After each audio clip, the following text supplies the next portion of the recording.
각 지역의 버스 노조는 지난해부터 사측과 지방자치단체에 근로조건 개선을 요구해왔습니다. 특히 오는 7월부터 시행될 주 52시간 근무제가 화두였습니다.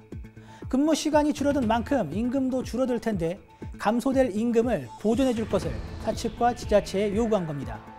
하지만 합의는 쉽지 않았고 급기야 전국의 버스 노조는 5월 15일 총파업을 예고했습니다. 총파업이 예고되자 정부와 지자체는 버스 노사와 만나 물밑 협상을 벌였습니다. 그리고 버스 파업을 하루 앞두고 합의를 본 지역이 하나둘 나오기 시작했습니다. 인천시와 지역 버스 노조는 파업 예정일 하루 전인 14일 오후 2시 임금 인상 등 버스 운수 노동자들의 근로 여건 개선에 합의했습니다.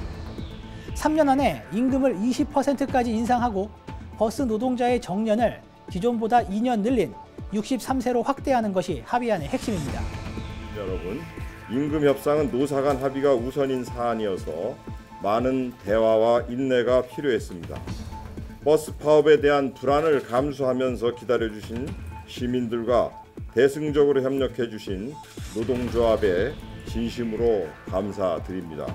우리 노동자의 어려움을 아시기 때문에 이런 결단 내신 것 같은데 앞으로 우리는 인천 시민을 위해서 최선의 서비스를 제공할 것이고 열심히 할 것입니다. 이사님. 부산시와 지역 버스 노사도 버스 노동자의 근로 조건 개선에 합의했습니다. 이들은 지난해 말부터 협상을 벌여왔는데요. 14차례에 걸친 협상에도 합의를 보지 못했습니다. 급기야 15일 새벽 첫 차가 차고지를 떠나지 못했는데요. 오전 4시 팽팽한 긴장감을 끊고 부산시와 지역 버스 노사는 극적으로 합의했습니다.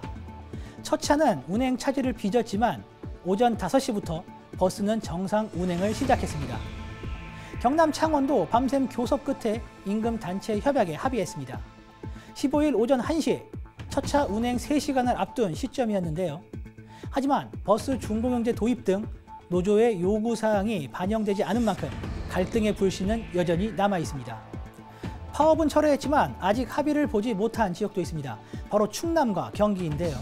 충남 버스조합과 충남 버스 노조는 지난 2월부터 6차례에 걸쳐 임금 단체 협상을 진행했습니다. 하지만 진전은 없었는데요.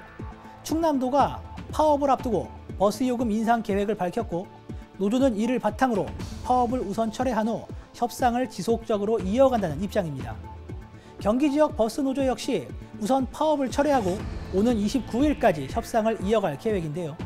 국토교통부가 경기도 버스 요금 인상 계획을 발표했는데 충남과 마찬가지로 이 부분이 노조의 공감을 얻는 데 긍정적으로 작용했습니다. 버스 파업은 전 국민의 이목을 집중시켰습니다. 다행히 파업은 철회됐지만 버스 준공영제 시행과 예산 마련 등 앞으로 넘어야 할 산이 많습니다.